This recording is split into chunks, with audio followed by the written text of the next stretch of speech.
This is the watch that you wear most days. This I is do. the watch here that you wear and enjoy, I would say, the most. The daily beater. The daily beater. It's a hell of a daily beater I watch. learned that phrase from Hodinkee. So there you go. Another thing I owe Hodinkee. This might be the for. first Daniel's beater, but I think that's a good thing.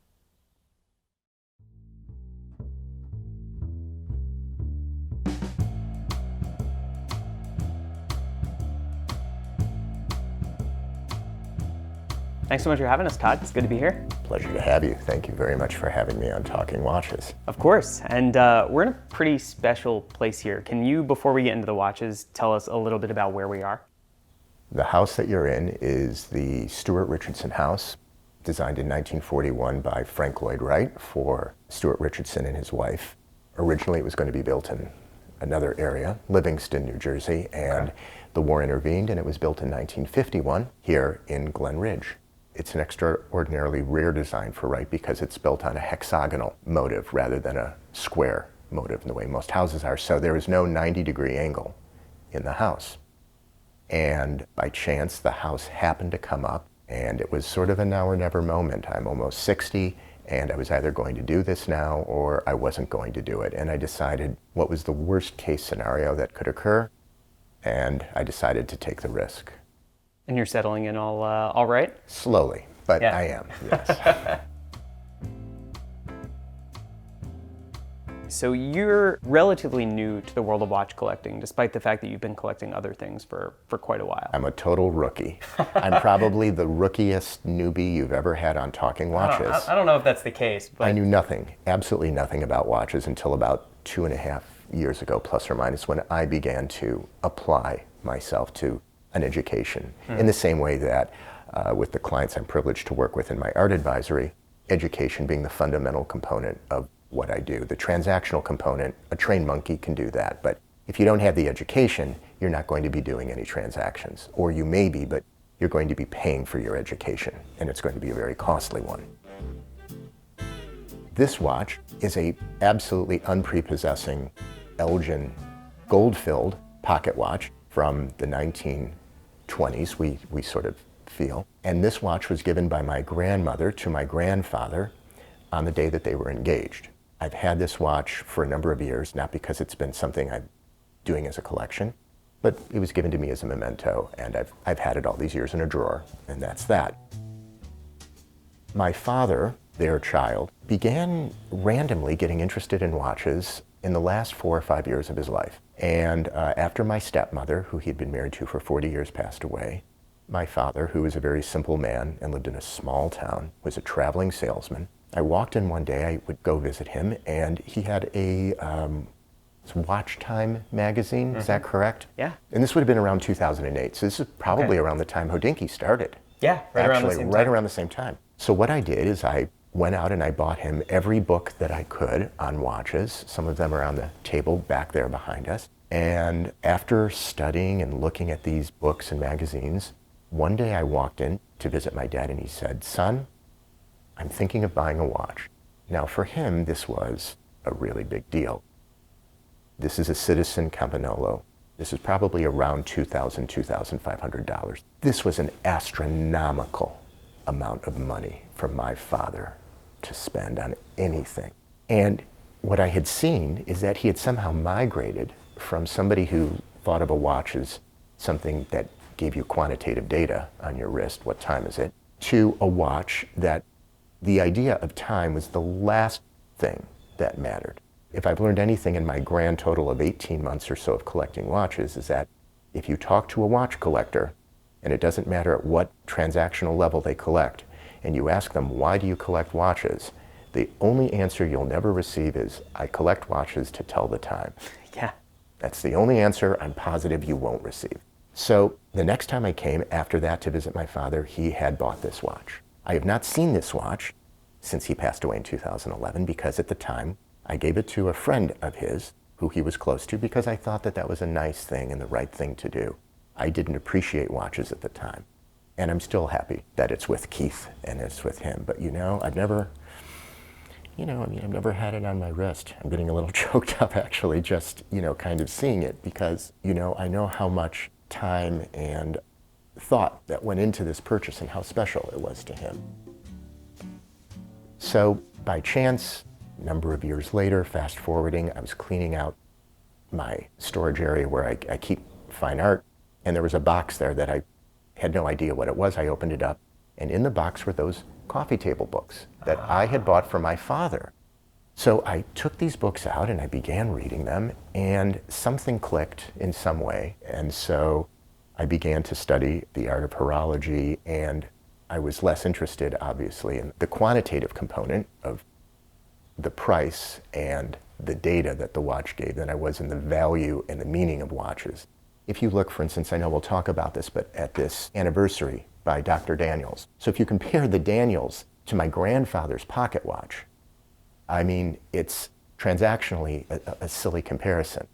However, if you want to talk to me about the value to me, the meaning of the two watches, I can tell you that they're equivalent. And in fact, probably if you pushed me and said, you can either only keep the Daniels anniversary or you can only keep your grandfather's pocket watch and you have to sell the other back for what it's worth, kind of thing, I can tell you I'd sell the Daniels anniversary and I'd keep the pocket watch. And that's what's so interesting about this. It really doesn't matter whether you kind of collect at this price level, or you collect at this price level, or you collect at this price level. Nobody collects any of these things to tell the time. It's the meaning and the value inherent that's imbued in the objects. That's the thing that matters. This is a watch that really is the start of your collection and sort of you imbuing value and meaning into a watch. So very true. How did the Dufour Simplicity A first get on your radar and B make its way into your collection? Well, my study started, of course, with the big three, because that's sort of the big three pillars. That's sort of a sensible place. So Patek and Rolex and AP probably. Over time, I somehow moved towards independent watchmaking. I think I'm attracted to the single person or a small group of people working intently at one specific conceptual idea, trying to manifest that. And Daniels was the person I seemed to center on. Now, Dufour was sort of riding alongside. And it so happened, in terms of the availability of the watches, that the Dufour came up first. I received a call from Silas Walton at A Collected Man, and he said, you know, Todd, I know that you've got your eye on a specific kind of Dufour, 37 as opposed to a 34, platinum as opposed to white gold, you know, all these sort of things that one has to move through. And the thing that you want is available if you want the thing. I think that Dufour is, along with Daniels, I would argue, from my terrible newbie level of knowledge, don't listen to anything I say, I don't know anything. I think one of the two most important watchmakers in the last 100 years, and probably one of the two most important watchmakers or horologists in the last 200 years. When people see it, it's a simple time-only watch. It's very lovely, but it's simple time-only watch. Now, when you turn this watch over and you look at what's going on the back, he's almost produced a language, created a language. There's a wonderful book, I think it's the best book written on art, by Andre Malraux in the mid-20th century. It's called The Voices of Silence. And in that book, he says, I name that person an artist who produces or creates forms, and I name that person an artisan who reproduces or recreates forms, no matter how charming, sophisticated, or elegant that reproduction or recreation may be. And this is a situation where you're dealing with somebody who is really producing or creating forms. They're not comfortable with simply kind of reproducing or recreating a variant of something that's sort of necessarily that went before them. Those are the things, when I was thinking about Dufour, when I was thinking about why this is something that I wanted to engage with, that's my thought process. That's what's going through my mind. Next came this watch, correct? Yeah, you know, George was the one that I really focused on. There's this great quote by George Bernard Shaw. I'm gonna just paraphrase it, but it's along the lines of, a reasonable person adapts themselves to the world around them, and an unreasonable person insists that the world adapt itself to them, and therefore all true progress depends on unreasonable people. The most unreasonable person by that metric in the world of horology in the last 200 years, it's this guy. Yeah. He demanded that the entire history and world of horology around him adapt itself to his vision of what horology was and what it should be, more than anybody else. And that's why Dr. Daniels' work was somebody who I was immediately drawn to. But I worked at Sotheby's in the mid-90s in New York, and at the time in London there was a lovely woman who ran the Sotheby's watch department by the name of Tina Millar, who's very well known to anybody who's, I guess, a horology kind of person. And Tina had the good sense to hire some guy to advise her in the watch department named George Daniels. And so Dr. Daniels was coming in and out of the department on a regular basis to advise Tina. But this millennium came up at auction at Sotheby's. And this was the millennium that George made for Tina Millar. Ah, okay. So that's the connection. So when it came up, I decided, because of my background with Sotheby's, because of who owned the watch, the provenance, because of that owner's relationship with Daniels, that if I was going to buy a millennium, this is the one I would take a shot at. And I was fortunate. Great. I didn't pay a penny more than I had planned on, and I was very pleased with that. So the next watch here, this is the watch that you wear most days. This I is do. the watch here that you wear and enjoy, I would say, the most. The Daily Beater. The Daily Beater. It's a hell of a Daily Beater I watch. learned that phrase from Hodinkee. So there you go. Another thing I owe Hodinkee. This might be the for. first Daniels beater, but I think that's a good thing. So this is the most recent addition to the collection, it and is. can you tell us a little bit about this piece? After I had bought the Dufour Simplicity and I had bought the Daniels Millennium, I was like, okay, great, nice start, pat on the back, I'm done, don't call me, and I'm just going to keep reading my books and learning, which I was doing.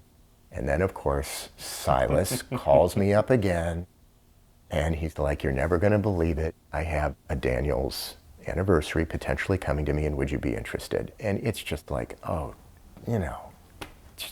I should have got started with this whole thing, kind of thing. I remember there's a great thing in one of your earlier Talking Watches with John Mayer. I think it's the second one, and he goes, these watches represent all the drugs I never did. Yeah. Well, these watches not only represent all the drugs I never did, they also represent the midlife crisis I never had. It's so interesting, and this is well known, but when you look at the finish here and you look at the finish here, immediately this is what jumps out to you, the Dufour as being the more finished watch. But it's simply because I think George, and this was passed down to Roger, my understanding is that there's a certain unfussy quality about the British finishing that George preferred in his watches. And if you even look at the thickness of the plate, the reason this thing is my daily beater, as it were, ha ha ha, is because it's built like a tank. It really is. I know it's a very expensive watch. I get that. And it's a very rare watch. But George was really clear with his watches. Dr. Daniels has been on the record saying, I build these watches for people to wear. I don't build them for people to stick in a safety deposit box. I want my watches out in the world and I want them worn. The fun part of this, truthfully, has been that I've been allowed to re-kick or restart the educational process, which I kind of haven't really done. I mean, architecture, I've known for a long time. Art, I've known. The records, the rare jazz records, the first pressings that I've collected, I've been doing that for decades, kind of thing. But this is like a new area, brand new area. And on top of that, it connects me back to my dad. And that's, something that's I've never had before with anything I've collected. And that's kind of special.